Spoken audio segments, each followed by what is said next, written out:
Hi, I'm Meia now, and this is Sound Strategic, the podcast of the International Institute for Strategic Studies. I'm here with Antonio. Hello, I'm Antonio Sampaio. Today what we're going to be discussing is the 2020 edition of the Military Balance. The IISS's yearly flagship publication that looks at military capabilities and defense economics of 171 countries. The book is in its 61st edition, and this year highlights changes in defense spending, NATO's unity, European strategic autonomy, and various other questions. So our two guest speakers today are James Hackett, Senior Fellow in the Defense and Military Analysis Program and editor of the Military Balance book, and secondly, Tom Waldwyn, Research Associate for Defense and Military Analysis.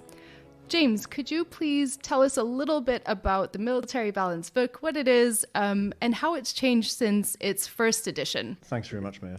I'm just leafing through the book now. 536 pages this year, Military Balance 2020. When it was first produced in 1959, it was 11 pages long. I think the book has evolved in size, reflecting the change in the Institute's research programs. That's one way of ascribing the change in content and the increase in content over the years. But also it's because we've decided to become more global over the years in the defense coverage that we produce in the Institute.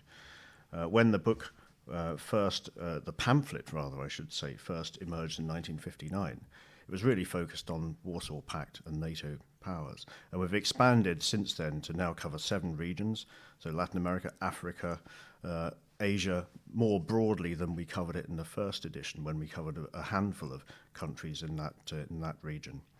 So it's reflected, I think, simply the increase in coverage of the Institute's work, and also, I think, increasing attention on global defense affairs more broadly. And I think the sort of the spread of military capabilities, I think, more broadly across countries in the world too. Right. So how have we looked at incorporating newer technologies into the book, newer capabilities? It's an interesting point. Quite simply, we've created new categories for some of these over the years, and some of those will be just simply new platforms. We cover new sort of capabilities such as missile systems we put in over the years in the book. An interesting question is how you cover capabilities that are militarily relevant that weren't conceived of at the time that the book was first produced. Cyber is one. And that's something that we elaborate in a sort of methodological statement at the back of the book this year. And we'll in the future look to integrate militarily owned cyber capabilities into the military balance. Now, there's an important distinction there because we're reflecting in that a caveat that not all cyber capability is military owned. A lot resides in domestic civil, the civil sector. Is produced and held in that sector, or is held in intelligence services, for instance, or signals intelligence agencies, for instance. So we in the military balance aren't going to cover that breadth of civil sector activity, and we're going to focus specifically on the military side, but we reflect that in itself is quite exclusionary in the way it approaches that capability. But otherwise, we wouldn't know where to draw the line. I think we have to draw the line somewhere in the data we cover in the book. Right. So speaking of data, I'm interested in finding out a little bit what you have drawn out as the main story or an important story that you've either worked on or that you think is reflected well in the book this year. So maybe Tom, can you talk a little bit about shipbuilding trends that you've seen, perhaps related to China and Russia? Yeah, thanks, Mayor. I spend a lot of my time working on industry and procurement data, as well as maritime data for the book. So I spend a lot of time looking at various countries' shipbuilding programs and things like that.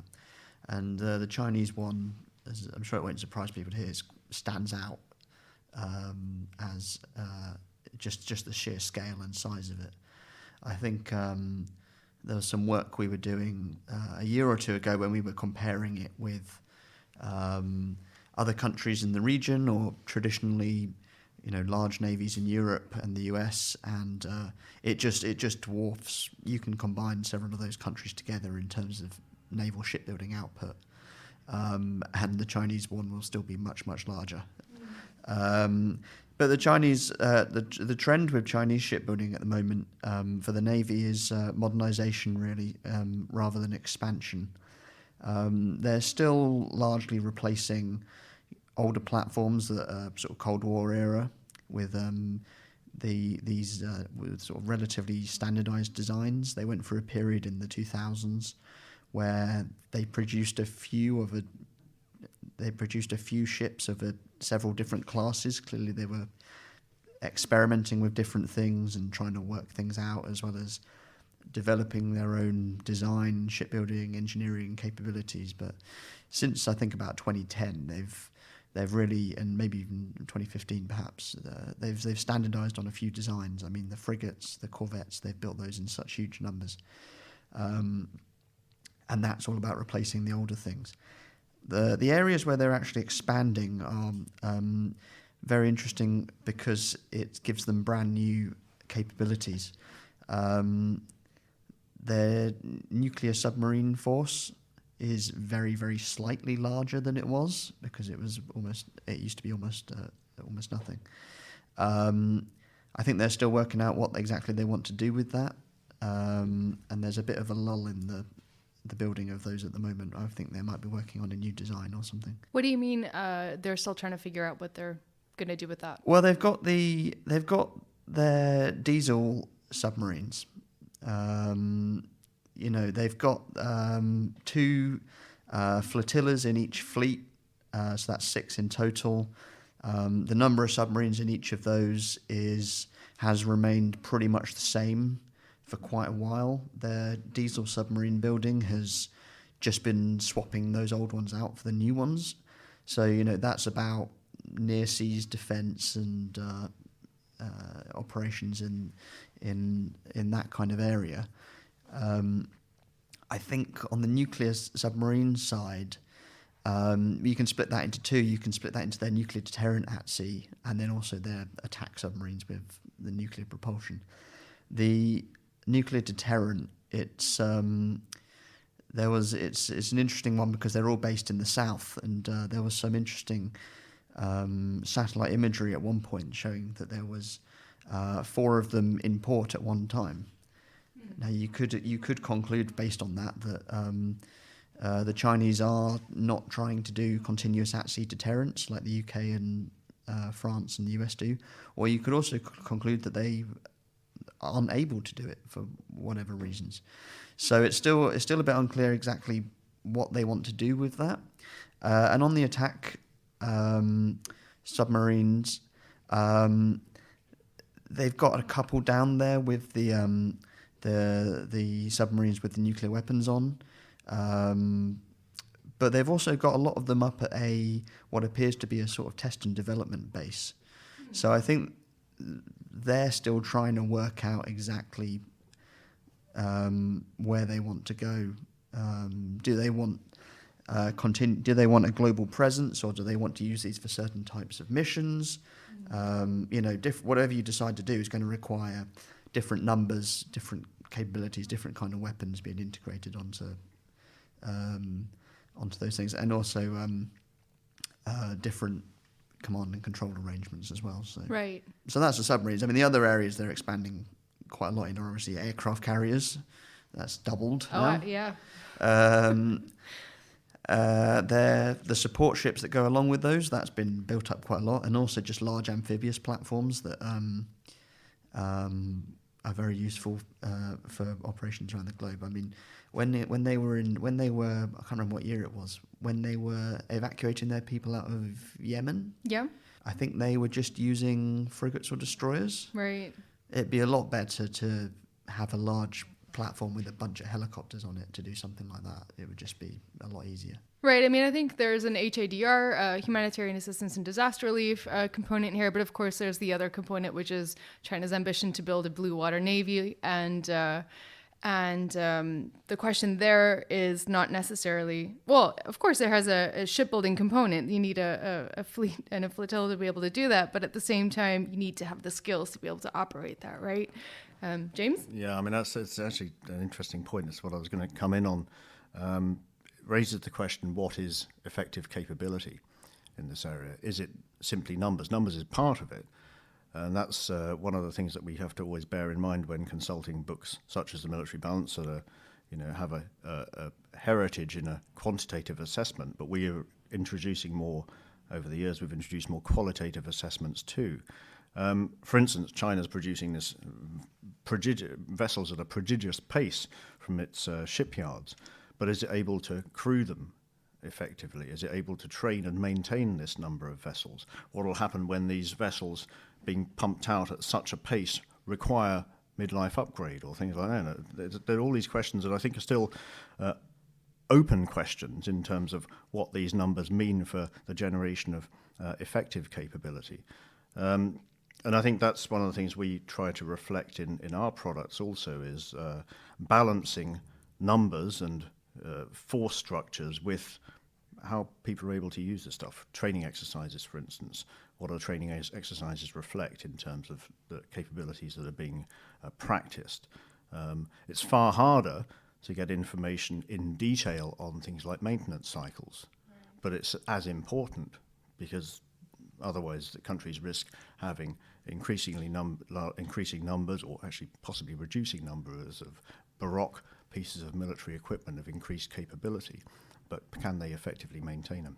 Speaking of how countries actually use all these equipments and how capable they are in doing that, one thing that the book highlights is how defense modernization strategies and programs such as the shipbuilding that Tom mentioned is part of a broader great power competition trend, especially involving China and Russia.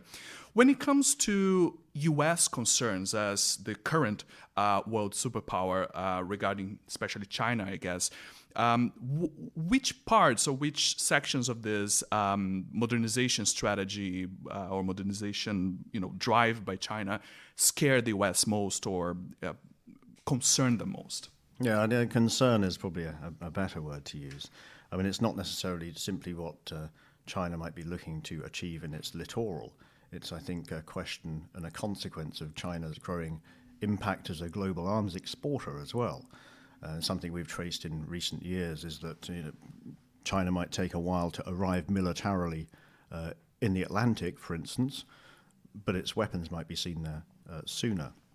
I think some of the concerns that Tom will be able to add, obviously, greater detail on this, are some of the concerns that the Americans have, I think, are reflected in the latest defense budget proposal. China's ballistic missile systems, its hypersonic weapons developments that are much touted and were displayed, I think, at the October military parade with the DF-17 displayed. Those capabilities that I think, as people have talked about in recent years in the context of anti-access area denial, even though that phrase is no longer used by many people, capabilities that could hold at reach forces that might be looking to gain operational access to a particular theatre of operations. Those are things that I think will concern the United States forces and partner nations' forces in the Asia Pacific. So, still on the topic of great power competition, the U.S. is preparing, and watching China as it itself prepares and builds its military capabilities, and there has been an increase of focus on state-on-state, peer-on-peer conflict, or potential conflict. How does that fit in with the trend that, for instance, the Conflict Security and Development Program here, the IISS, looks at of non-state armed groups, which are basically the main drivers of possibly all of the conflicts going on right now in the world, or at least the main adversaries for state forces. So does this focus on state-on-state competition, does that distract armed forces and their governments from, the dynamics going on the ground involving less symmetric forces?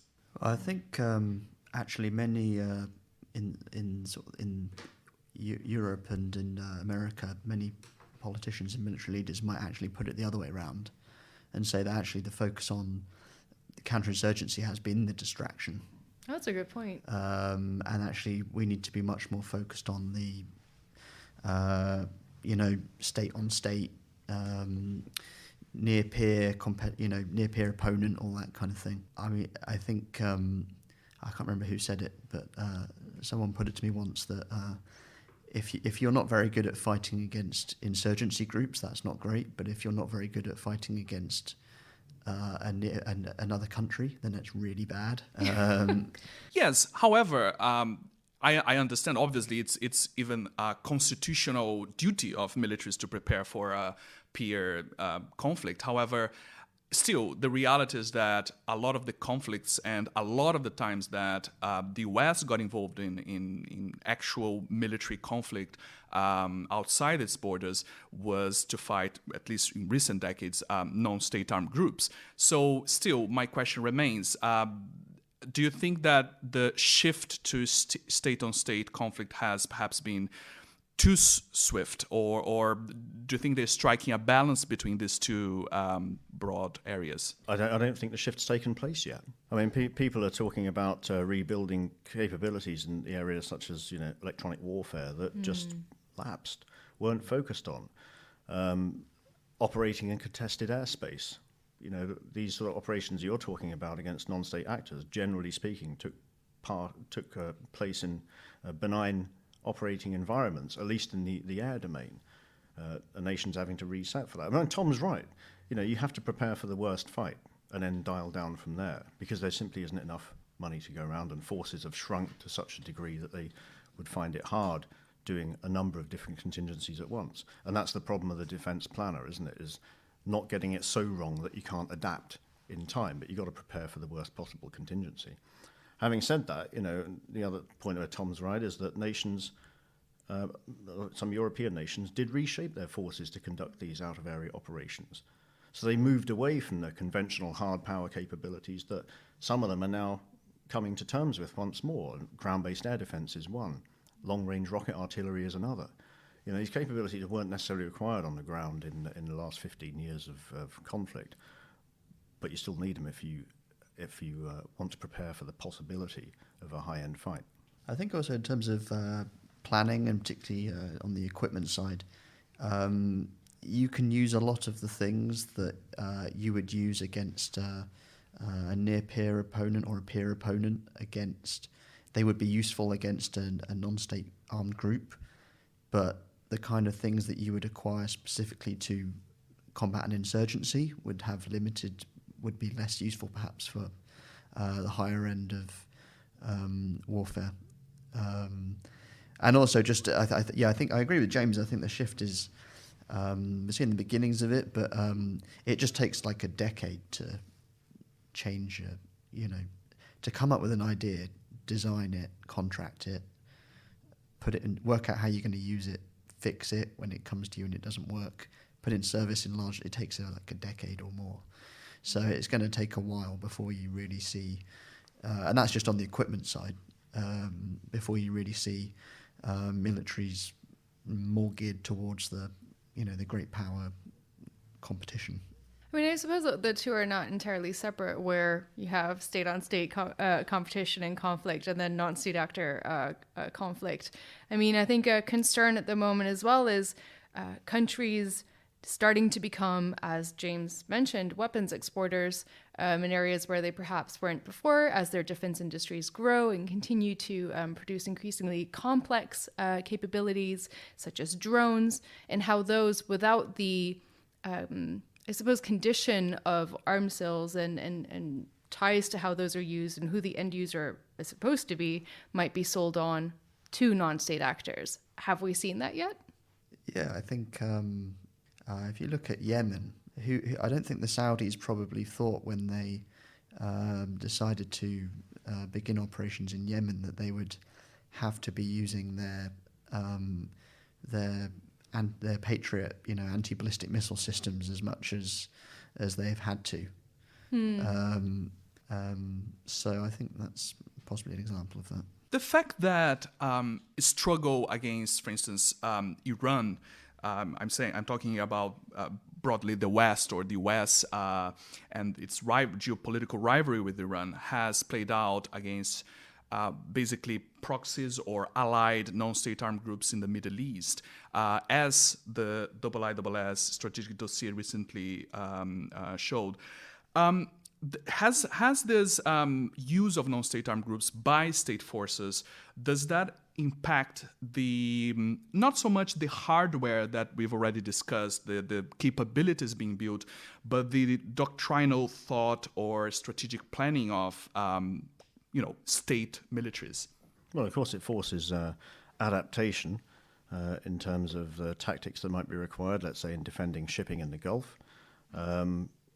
And it will, of course, have an impact on some capability developments. And so some people ascribe the maritime employment of lasers as potentially useful in that sort of contingency. But, states such as Iran use what levers they have. They are unable to modernize their conventional armed forces over the last sort of 30, 40 years after the Iranian Revolution and with sanctions. So they look to use what levers they could. And I think that's simply apparent from its network of proxy forces across the region, where it built, as I think we said, a sovereign capability that couldn't be countered by the conventional military power effectively of other states. And these levers will be seen used by other states as well, information and influence tools. There's a toolbox. Military power is just one part of that. What we like to do in this podcast is to shine a light on the wonderfully talented team of researchers that we are lucky enough to count as colleagues here at the IISS. If you'd like to learn more about their research, visit the IISS website today. You'll find lots of free reports, blogs, and commentary, as well as recordings of events that we host around the world. There's a wealth of material for you to explore at www.iiss.org. Maybe moving on to the data collection aspect of how we compile this book every year. Tom, you work very much on the data analysis and data collection side. Could you walk us through what your work entails? So it's a lot of spreadsheets. So if you enjoy looking at spreadsheets a lot, then this is some good work. Yeah, that can't be your answer. I thought that would explain it all. So it varies depending on what exactly you're looking at. So there are European countries and some Latin American countries in the US where there is a lot of publicly available information. Very occasionally there's too much in the US case, and there's lots of stuff to go through. But there's a lot of publicly available information, and it's just a lot of the time it's just making sure that you understand what they're talking about when they talk about certain things. Other countries where there's a lot less transparency, that means you've got to use a lot more different types of sourcing. So you still get press releases from industry, occasionally from governments and things like that. But you also have to rely a lot more on satellite imagery, amateur photography and spotters and things like that. Other governments' assessments of what that country is doing are very useful. It really is like a whole range of different ways to get at stuff. I think, Tom's right. I think one of the points that springs from those he was just mentioning was that we need to, of course, critically examine each of the data points that we put into the book. You conduct source assessment. Who's saying what? Why are they saying it? When was it said? When was the picture posted? Do we think it's a legitimate image? We don't take anything as given in the data that we receive and receive from governments, because we write to each government that's contained in the book each year for comments on the data in the book. So we critically examine each data point. And an example of this, I think, is one that Tom and I have talked about before, where we spotted on a national MOD site a number for a main battle tank holding for a particular country that was about 100 out from the information point that we had on communication with that country. And the reason was that the website actually was giving the final order number, not the current inventory number. So you really have to bear in mind what each number actually is saying when you're trying to put it into our data point. So we have to critically examine each data point in the book, which, given there's 530 plus pages, is quite a task. Well, as we mentioned, the military balance has been going on since the 1950s. Late 1950s, but it is a very long-standing product of the IISS, and for good reason. When it comes to new methods of collecting information or seeing information, such as social media, a lot of some research done by many disciplines use Twitter, for instance, or other forms of social media. Is that at all a factor in collecting information, spotting things? Is there a way to be advised or be warned that something of interest has been posted on Twitter on more like defense capabilities? I mean, the sort of information, I would say information revolution, but certainly the advent of social media and public access to satellite imagery and things like that. It's a boon for the open source analyst, and that's what we are, open source analysts. The Institute is an independent organization. But it comes with a number of challenges. One is the veracity point I was saying earlier, and the second is simply volume. There's an awful lot out there. So actually sifting through this stuff and sorting the wheat from the chaff in it, as it were, is a particular challenge that for the analysts here, but also the broader analytical community. Tom, you do this on a day-to-day basis. Yeah, I think, well, there's certainly my work, there's companies and there's governments who actually, they will only talk about something on Twitter now. They will not, you won't get a press release for something, you'll get a tweet about something instead, which is good, but it's obviously fewer words.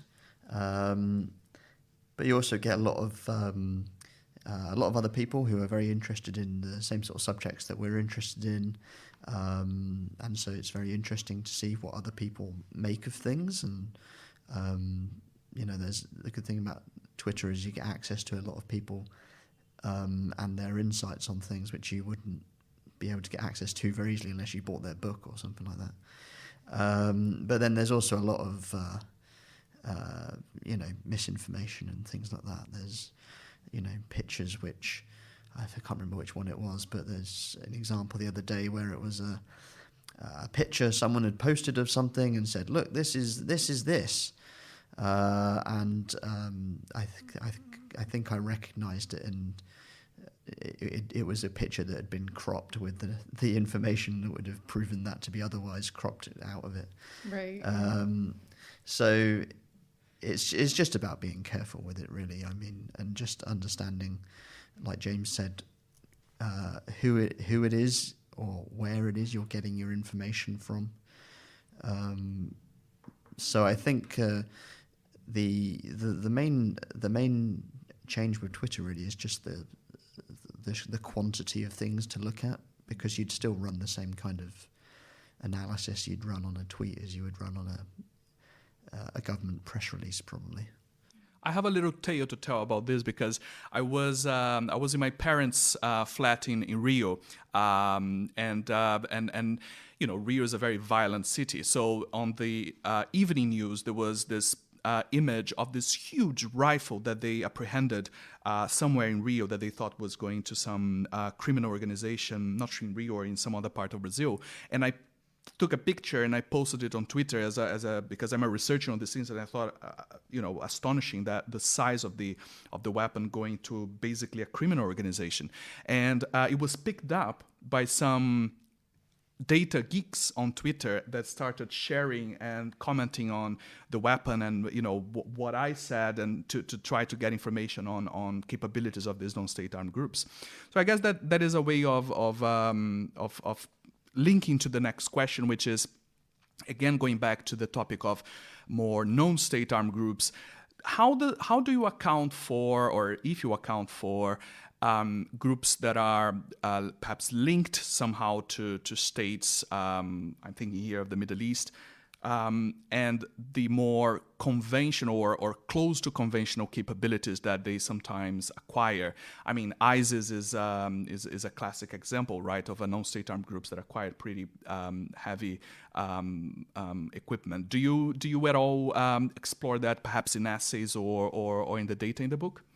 Yeah, well, I think actually there's an even better example of integration of a non-state group into a country's structure, which is the separatists in eastern Ukraine, because they've been reorganized in such a way that they're essentially a part of the Russian command structure, and they're organized along, Russian lines into motor rifle units and that kind of thing. So I think that's probably an even clearer example of the relationship between a state and a non-state group, perhaps.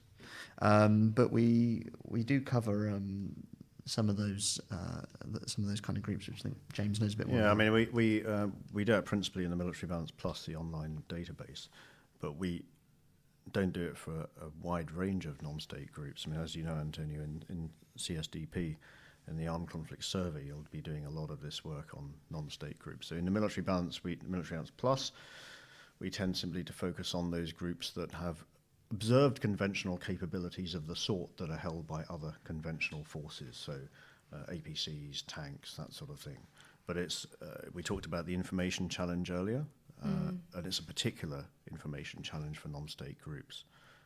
I think in terms of grading the quality of information that's out there, dating it, and also just a simple matter of data availability and analytical capacity, not just in the Institute, but around the world in the analytical community looking at these groups.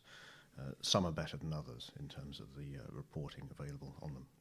So the Military Balance book has a online version, the Military Balance Plus database.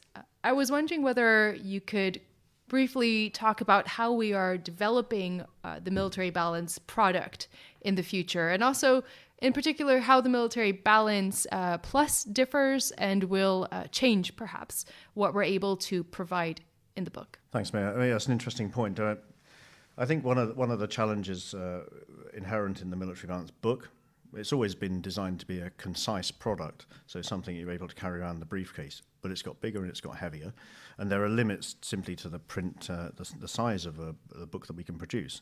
Military Balance Plus, which is a searchable database that we've been running now for a couple of years, allows users to ask their own queries of the data. It allows people to get information much faster from the book. We've sorted it into a number of different categories. You can search by country, by equipment. You can look by forces as well, and you can balance countries against countries. So the sort of work that would take an analyst a day to do by searching through a paper copy and putting it into a spreadsheet can take a matter of seconds online. And it simply will allow us to hold more information in future. It's where a lot of our cyber stuff is going to be going in future, when we start expanding data sets to do even more new pieces of equipment, such as uninhabited systems in the maritime domain. That'll very likely go in the Military Balance Plus, and summaries held in the Military Balance book. Because the Military Balance book in future, I think, will become more of the analytical conclusions out of the increasing range of data that we hold online in the Military Balance Plus database. So now we are going to ask you some questions to learn more about who you are and who produces the Military Balance. So how did you get interested in this line of work, Tom? Well, I've always been interested in history and military history, and that's what I did at university. So it was a natural move forward in time, perhaps, to the present day. And I think I guess I've always had the interest, but it really developed when I was at university, and I was here at the Institute as a part-time research assistant. And that just sort of showed me all the different questions and interesting things to go, avenues to go down, and the variety across the world, and all that kind of thing. So, What's the favorite part of your job? well, I mentioned the spreadsheets earlier. That's a big draw. When James said unlimited spreadsheets, that's when I agreed. And you studied ancient history, didn't you? Yeah. A lot of spreadsheets there as well. That's good. Yeah, I did ancient history and then moved slightly further forward in time and did medieval history. So now I'm further forward in time. So eventually I'll be doing future crystal ball gazing or something at some point. Tom is currently working on the military balance at the War of the Roses era. Yeah. How about you, James? I think, as Tom's indicated, that's sort of a key point of interest for all of us working on the military balance, which is an interest in defence equipment, defence policies, and military history, I think, more broadly. And I think that goes for me as it does for the rest of the team. I've always been interested in these issues. I think for myself, I came into the job in 2008, but from an editorial point of view, so I used to work in the Institute on Strategic Comments, which is our sort of a briefing on political, military, security matters that we publish at the Institute. So I think, we've always held that interest in defence data, and I've actually really enjoyed the opportunity not just to develop the data points with the team over the years and do more, but actually to make it more accessible. I think that's a key thing that we're trying to do in the book and a database over the years, is to allow users to interact better with the information and try to make more comprehensible, I suppose, complex defence developments that might be happening across multiple states. And a key way we've done that in the book, I think, is just by using more graphics to try and make clear to people the story behind the data. And I've particularly enjoyed that part of the job. Yeah, not a simple task, though. Those graphics, they take a lot of work. No, happily, I'm able to task other people in the team with that honour. You're welcome, Tom. Yeah, I enjoy it a lot. So moving on from our book to other books, what is the favorite book in your field? Maybe we'll go in reverse order, starting with James. Well, I think, I'll beg indulgence and maybe go for two. The first one I'd mention would be a military history book, which is Sir Michael Howard's The First World War, which is an admirably clear and concise disposition on the causes, course and consequences of the First World War in just over 150 pages. It's a brilliant book, very clear, and I'd commend it to listeners.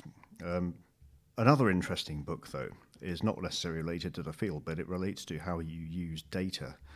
And that's a book by an Australian gentleman called Bruce Pascoe, which is called Dark Emu. And that's a book that I found it fascinating when I looked at it. It was recommended to me by an Australian friend. And what Bruce Pascoe does is looks at the early settlers' accounts, the early English, British settlers who were moving then across the continent of Australia, and looks at them in the sense of what they say about Indigenous Australians.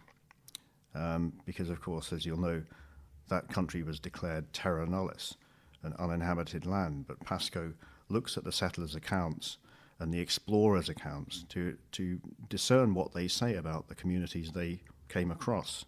They were communities in many cases, and they were settled communities in many cases. And it seems to me that it's just a very interesting way to look at documents, to look at data. And it's not...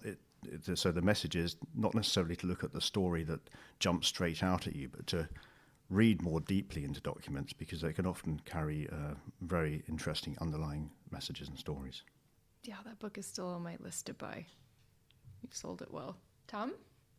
My selection is called King of the Killing Zone by Kelly Orr, which is a 40-year-old book about the development of the American M1 Abrams tank and its origins. And originally the Americans and the Germans wanted to cooperate on something called the MBT-70, and then that got, as a lot of American Army procurement programs tend to do, it got incredibly expensive, and they had to cancel it.